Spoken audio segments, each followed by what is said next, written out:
Et salut à tous les amis et bienvenue dans cette nouvelle vidéo. J'espère que ça va, moi perso ça va. Aujourd'hui je tenais à faire une petite vidéo sur le thème, un thème qui comme d'habitude m'a été posé sous forme de questions sous mes vidéos TikTok, en DM sur Instagram. Vous le savez, moi mon but c'est de répondre à vos problématiques comme d'habitude et aujourd'hui c'est une problématique qui me tenait à cœur car on va parler de comment éliminer le gras qui se positionne sous les pecs. Et oui, parce que c'est une question en ce moment que beaucoup d'hommes ont. C'est un sujet qui complexe de plus en plus d'hommes et qui m'a complexé énormément. Donc je comprends que vous vous posiez la question et il est de mon devoir aujourd'hui, si j'ai les réponses, de répondre à cette problématique et c'est ce que je vais faire. Oula, stop. Oui, je sais, t'as remarqué que j'avais une belle coupe au bol. Mais j'ai également une mâchoire bien tracée. Et tout ça grâce aux gommes d'entraînement JawDesign.fr qui m'a permis d'avoir une évolution au niveau de ma jawline pour avoir une gueule un peu plus beau gosse, dirons-nous. Alors n'hésite pas, si toi aussi tu as envie de sculpter ta mâchoire, c'est lien en bio sur le site JawDesign.fr qui te propose les gommes d'entraînement des massétaires pour avoir une gueule machallah plus. C'est tout pour moi, retour à la vidéo. Comme vous avez pu le voir, auparavant, j'avais beaucoup de graisse au niveau des pectoraux, en bas des pectoraux plus précisément, parce que sinon c'est pas drôle. Vous avez été nombreux à le remarquer d'ailleurs sous ma vidéo un petit peu transformation où je dis que voilà, le gras ce n'est pas génétique, chose en laquelle je crois. Les cas chez qui vraiment un taux de matière grasse élevé c'est génétique, ce sont des cas très rares les amis. Être gros ce n'est pas une maladie, et c'est limite des choix, des mauvais choix, des troubles du comportement alimentaire qui vous poussent à être gros. Je vous le dis, je sais ce qu'il en est, je suis un ancien gros, je peux vous dire qu'à cette période je ne mangeais pas du tout de manière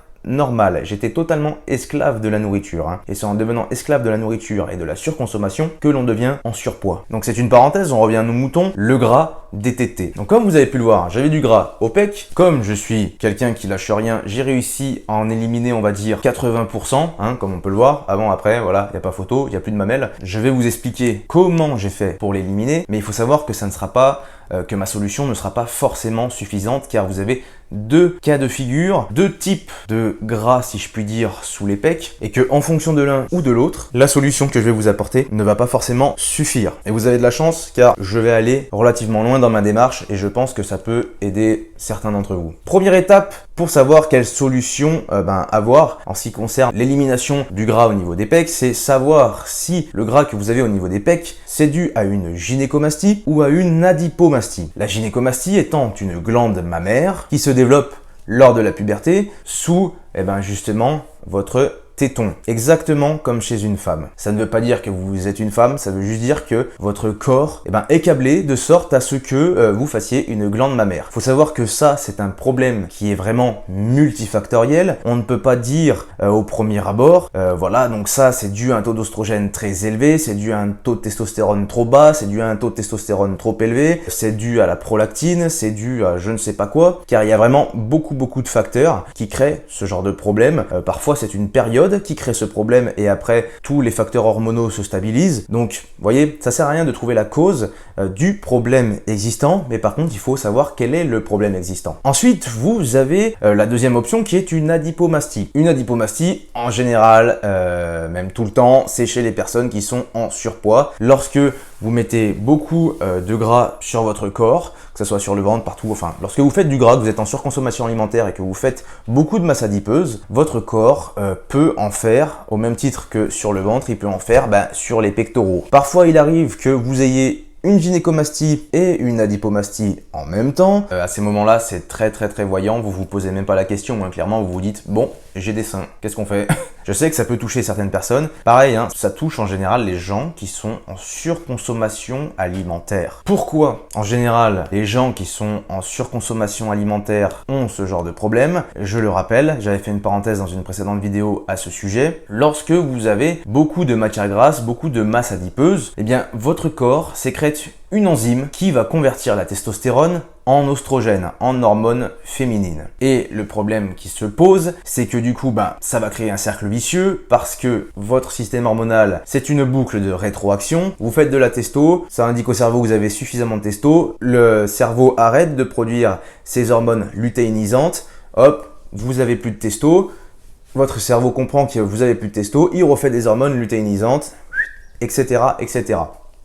Le gros souci justement, c'est que quand votre testostérone est convertie en oestrogène, Votre cerveau, lui, ne fait pas la différence entre testo et oestrogène. La seule chose qu'il comprend, c'est les hormones androgènes, les hormones sexualisantes. Donc, c'est-à-dire que vous avez pas forcément beaucoup de testo, mais vous avez beaucoup d'oestrogène, eh bien votre cerveau va quand même arrêter la production de testostérone. Vous voyez un petit peu le délire, hein. Donc on rentre vite dans un cercle vicieux, c'est très problématique. C'est pourquoi je conseille toujours aux gens qui sont en surconsommation alimentaire, qui sont en surpoids, de vraiment régler le problème de surpoids et de surconsommation alimentaire, car je rappelle, au même titre que la cigarette, la surconsommation alimentaire peut vraiment être un mode de vie, ça peut vraiment être une addiction, donc il faut vraiment régler ce problème aussi bien sur le point des habitudes que sur le point de la psychologie. C'est une addiction au point même que, eh bien, on commence à normaliser le fait d'être en obésité. C'est très très grave là. Enfin bref. Si vous avez une gynécomastie,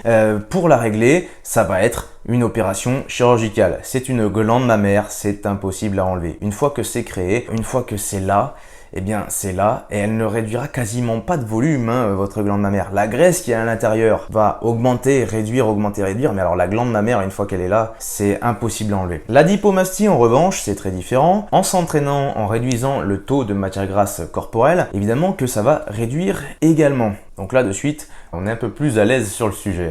Pour réduire une adipomastie, comme je l'ai dit, il faut éviter d'être en surconsommation alimentaire, donc avoir une maîtrise assez bonne de notre plan alimentaire. D'ailleurs, si vous voulez justement avoir la pleine maîtrise de votre plan alimentaire, et vraiment justement connaître ce qu'il faut savoir pour composer une alimentation, un plan alimentaire qui soit durable toute l'année pour justement réduire votre masse adipeuse globale et avoir les abdos toute l'année, car oui, c'est possible les amis, c'est lien en description sur mon site internet loanprelo.com. N'hésitez pas, il y a toutes mes astuces justement, tous mes calculs pour créer son plan alimentaire qui me permet moi d'être en super santé et en plus de ça, de sécher. Vous voyez là, je ne suis pas encore en déficit, pas totalement, et pourtant je sèche et je suis en super bonne santé à tous les niveaux. Donc voilà, n'hésitez pas si jamais ça vous intéresse. Évidemment, il va falloir un entraînement assez particulier au niveau des pectoraux parce que ça aussi, les pectoraux vont entrer vraiment dans le game. C'est-à-dire que si vous avez un point faible pectoraux, qu'en plus vous avez une adipomastie par-dessus,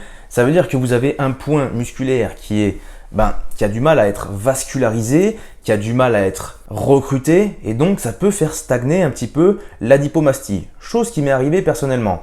Les pectoraux, ce n'est pas du tout mon point fort, surtout le bas des pectoraux, c'est-à-dire que je prends énormément au niveau du haut des pectoraux car j'ai une insertion très très grande et très très volumineuse au niveau du haut des pectoraux. En revanche, au niveau du bas des pectoraux, j'ai une insertion beaucoup plus faible. En plus, je me suis un peu arraché le bas du pectoral gauche lorsque j'étais gamin.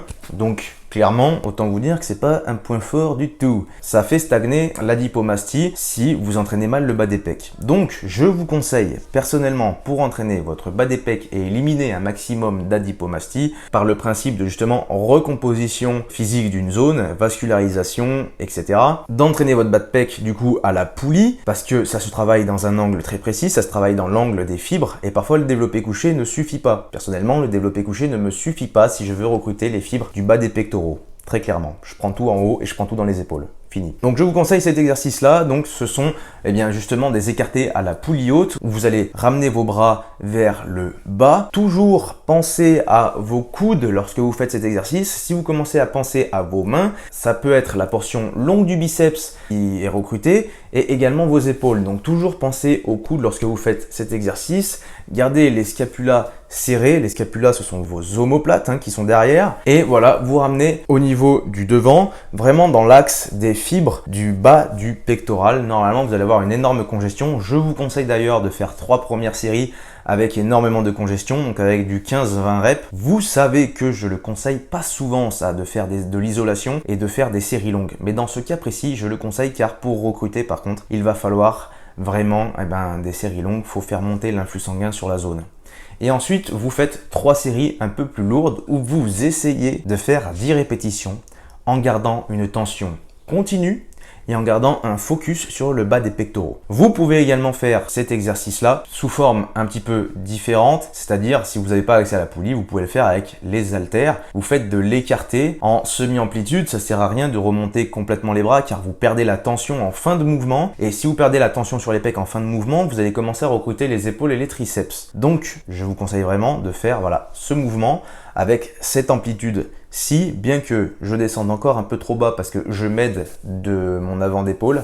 Mais voilà, cet exercice est très bon également. Je vous rappelle, l'important sur cet exercice, par contre, ce n'est pas la charge sur les 3 premières séries, c'est la sensation sur les 3 premières séries. Et ensuite, vous augmentez le poids pour stimuler au mieux cette zone et faire en sorte qu'elle accroît et qu'elle se vascularise au mieux. Voilà, ça ce sont mes exercices vraiment à privilégier pour rattraper le bas du pectoral, pour rattraper la composition corporelle globale du bas du pectoral. Ça, plus une bonne alimentation et voilà, vous allez être au top les amis, ça va résoudre en grande partie, une bonne partie de ce problème. C'est comme ça que moi personnellement, j'ai pu évoluer et diminuer vraiment le gras des pectoraux que j'avais en amont. Donc voilà, je vous conseille et je valide à 100%.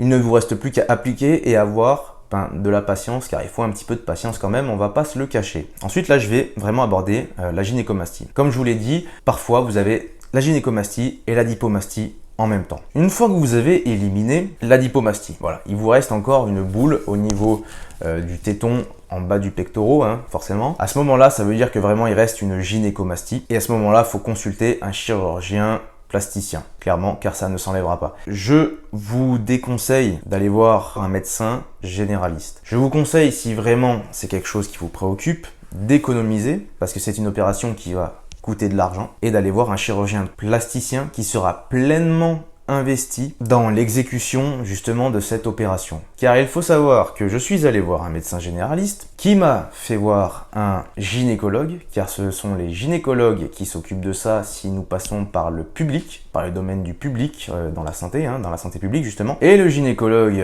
il est arrivé et clairement c'est limite, il s'est foutu de ma gueule. Parce que bon, même si j'ai éliminé une grosse partie de ce qu'il y avait avant, je voulais quand même voir s'il n'y avait pas moyen d'améliorer encore un peu. Et justement, quand je suis allé voir ce gynécologue, il s'est un petit peu foutu de ma gueule en mode mais il n'y a rien. Et il m'a montré ce qu'il opérait. Et ce qu'il opère, en effet, ce sont des nichons du 95C, du 95D, mais sur un homme. Voilà ce qu'il opère. Sinon, il opère pas. Je me suis dit, ah, ok, d'accord. Bon, j'ai tchatché un peu et tout, tu vois. Et il m'a quand même prescrit une radio. Parce qu'il faut quand même faire une radio pour vérifier. Je suis allé faire la radio et là, on m'a dit qu'il y avait rien, etc. Mais vraiment en mode, t'avais l'impression d'être au drive. C'est allé aussi vite qu'un drive à McDo. C'est-à-dire que si vous n'avez pas du 95D en termes de gynécomastie, ils vont arriver, ils vont regarder comme ça, ils vont dire ah mais non, mais toi t'es pas handicapé en fait, donc c'est bon. Je comprends qu'ils fassent les choses comme ça d'une certaine manière, mais voilà, pour vous qui me suivez, si jamais vous avez une gynécomastie, économisez, allez voir un chirurgien plasticien. Là, personnellement, c'est ce que je vais faire pour voir ce qu'il est possible de faire pour, entre guillemets, peaufiner mon bas de pectoraux. Et ce que je vais faire, c'est que je vais vous donner un petit peu les étapes à suivre si vous êtes atteint de ce problème. C'est pas qu'on va vivre un petit peu cette expérience ensemble, mais presque. Comme ça, voilà, si vous êtes atteint de ce problème, vous pourrez voir les vidéos et je vais pouvoir documenter tout ce qu'il faut faire petit à petit pour vous si vous cherchez à résoudre ce problème. Dites-moi si vous voulez vraiment que je fasse entre guillemets